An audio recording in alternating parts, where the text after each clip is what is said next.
I news 28 मराठीमध्ये आपले स्वागत आहे। आजच्या मोठ्या बातम्यांबद्दल बोलूया। विवेक भाऊ पंडित यांच्या हस्ते संगम मल्टी स्पेशलिटी हॉस्पिटलचे उद्घाटन। भिवंडी तालुक्यातील ग्रामीण भागात प्रथमच सर्व सुख सोयीने सुसज्ज असा संगम मल्टी स्पेशलिटी हॉस्पिटलचा अंबाडी येथे भव्य दिव्य उद्घाटन सोहळा संपन्न झाला।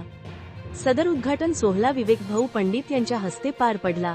या उद्घाटनात प्रसंगी शरद पाटील, जागतिक दर्जाचे यूरोलॉजिस्ट डॉक्टर देवेंद्र पाटील, प्रसिद्ध समाजसेवक रामू काका, के.डी. पाटील, डॉक्टर अविनाश पाटील यांच्यासह सर्व स्तरातून मान्यवर उपस्थित होते।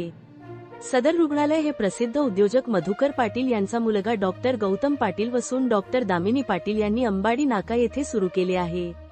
याप्रसंगी बोलताना डॉक्टर दामिनी पाटील यांनी सांगितलं की हे हॉस्पिटल सेवाभावी वृत्तीने आम्ही चालवणार असून जेवढी शक्य तेवढी सेवा मी रुग्णांचे करणार आहोत। हे हॉस्पिटल सर्व सुविधांनी सुसज्ज असं आहे।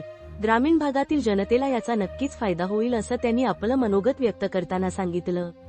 इंडिया न्यूज 28 साठी भिवंडीहून मुख्य प्रतिनिधी शिवाजी राऊतची रिपोर्ट। आपले जेवढे गोरगरीब आहेत प्रत्येक रोगावरती उपचार इथे होईल।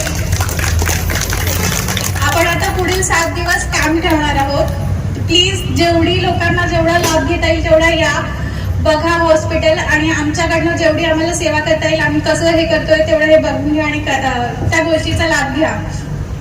आपल्याकडे सगळे स्पेशलिस्ट डॉक्टर्स अवेलेबल असणार आहेत। ऑर्थोपेडिक झाले, यूरोलॉजिस्ट झाले, गायनेक झाले, स्त्री रोग तज्ञ झाले, भूल तज्ञ झाले, हाडाचे डॉक्टर सगळे अवेलेबल असतील। तुम्ही फक्त सांगा या आणि ज्या प्रत्येक माणसाला जे काही रोग आहेत किंवा जे काही गोष्टी आहेत, निदान आहे, सगळ्या सुविधा इथे उपलब्ध केल्या जातील। आपल्याकडे लिफ्ट आहे, ओटी आहे, जनरल वॉर्ड्स आहेत, फिमेल वॉर्ड वेगळा आहे, आयसीयू आहे, डिलक्स रूम सुद्धा आहेत। कार्यक्रम झाल्यानंतर प्लीज एकदा सगळ्यांनी बघून घ्या काय काय सुविधा अवेलेबल आहेत की नाही। आणि बस जेवढी सेवा करता येईल तेवढी सेवा करू हाच भाव राहील आमच्यात आणि तुम्ही प्लीज आम्हाला सहकार्य करा।